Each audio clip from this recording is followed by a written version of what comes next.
I used to work in sales for hedge funds or investments in a tech providing company. Yeah. And so that was very, very interesting. But yeah, 5 days a week in a suit, client meetings with very popular investment banks.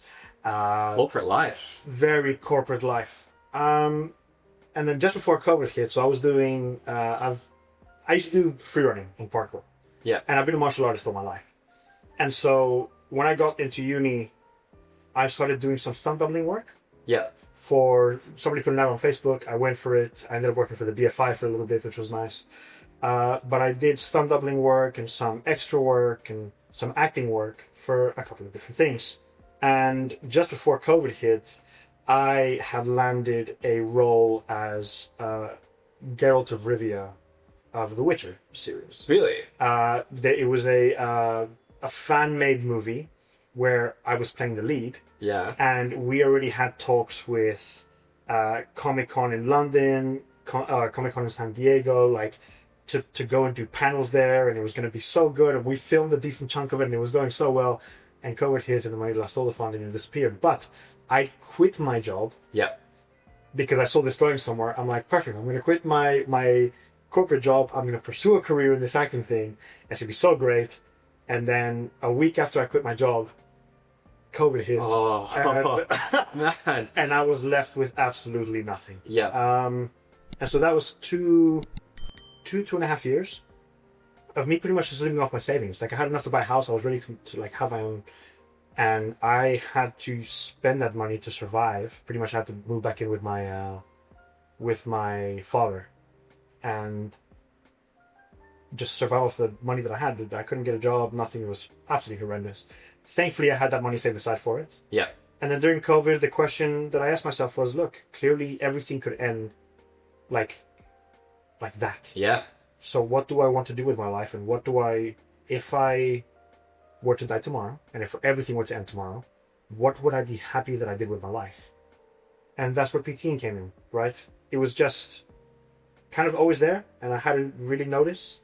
Like I hadn't given it that much thought. Yeah. And it was there. Look, the fitness saved my life because I used to be very obese. So I used to be like 120 kilos when I was 9 years old. When you were 9 years old?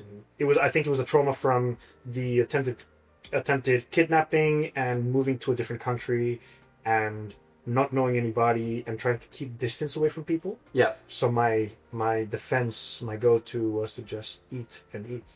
Yeah. And it was rough. And so fitness kind of got me out of that. My dad's always been into fitness. Yeah. And so thanks to him, thanks to me moving here, thanks to him looking at me when he went to the States and turn around to my mom and be like, oh my God, he's huge. It's not that bad. It's like, you see him every day. Trust me, he's massive. Look at the clothes I'm having to buy. My dad is 6'1". Yeah. And I was wearing his clothes like that at 9 years old. Like it's horrendous. And so, yeah. And so fitting was just the most obvious kind of thing when it all clicked into place. I'm like, of course this is it. Like I get to share my passion because I'm in the gym all the time now anyways. I get to help people survive what I went through. I get to make an actual impact in people's lives instead of working for somebody else. Yeah. And this one thing, which is fitness and exercise, changed every aspect of my life, right? I get to live longer. I get to live happier. I get to do more things. I get to experience life more fully. So that was and I studied into it and I did it and yeah. Hey, just a quick announcement before we return to the podcast. If you're someone who's been feeling a bit stuck lately, maybe you're switching careers, rebuilding your routine, or just trying to get your life together, I get it. That's exactly why I write the Midweek Motivation newsletter, where every week I share real, honest thoughts on training, mindset, and the messy process of figuring life out. Especially for guys like us, we're in our 20s and 30s, just trying to get ahead in our careers, fitness, and performance. It's short and it's personal. And it might just give you the push you need during the middle of the week when it's least motivating. You can subscribe using the link in the show notes below or go to substack.com and search up Midweek Motivation. All right, let's get back to the podcast. When you were 9 years old, though, did you, being obese, with a 9-year-old mindset, like, do you know that something needs to change? Or is it just like external people or just... You don't know that something needs to change, or you don't know that that's the specificity of what it needs to, you just think people are mean. Because all I would hear is, oh, fatty this, oh, you're that. Like, I wouldn't be invited to certain like groups, and like I wouldn't be chosen for sports in school. Like everything was like, looking back at it now, obviously it makes a lot more sense, but I felt really excluded, and that led to a lot of anger issues. So I had to have counseling for years when I came here, because all I knew how to do was, in defense of all of these comments, just be aggressive and violent. Yeah, play the victim sort of thing. Oh, it was brutal. So I'd get bigger because I felt sad, and then people would insult me because I got bigger. And obviously, when you're a kid, kids are brutal, right? There's no filter.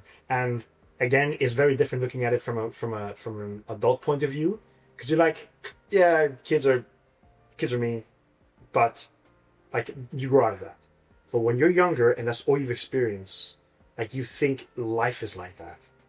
And I would just react to it aggressively. Like I remember back in the States during a summer camp, some kid said something to me, and I absolutely flipped the switch and grabbed a chair and threw it at his head. Like it's a lot of anger issues in a pretty big body then, but yeah, it just took a lot to get out of it. And I think the first step is not only for my parents to have seen that something was going on, but also once you start feeling better, you're like, okay, life isn't like this. Like when you're able to run around and move and jump, and we say, oh, cool. Like I used to get you guys are allowed to laugh, by the way. Like I'm more than happy. I tell this story knowing the fact that there is humor in it. I have a younger brother who's 3 years younger than me. When I was obese, my brother was anorexic. Like complete opposite. He looked at me and he saw the way that the world was reacting to me, and he would say, I don't want that for myself. And so he wouldn't eat. Yeah. I would eat everything, he would eat. But there were times when I would get like stuck in certain doorways, and I'd have to have my brother run into me full pelt to hit me at the other side. Yeah. Like it's that kind of almost like a cartoon. Almost like a cartoon. But again, we get to laugh about it right now. Because a change has been made. Yeah. And so with the whole fitness side of things, if I can then inspire people and help people realize that it's never too late. You can always change. You can always improve your life, whether you're 9 or 100. Like it really doesn't matter. Like some of my favorite clients are in their late 50s, 60s, and putting in the amount of effort, full transformations, mental, more important than anything else, then that's what I wanted to move into. I'm the happiest person in the world with the career choice I have. And lifestyle change as well. Like I can completely relate to seeing those little habits that they just change. Yeah. And it's like, it's more impressive than the physical transformation as well. Yeah, exactly.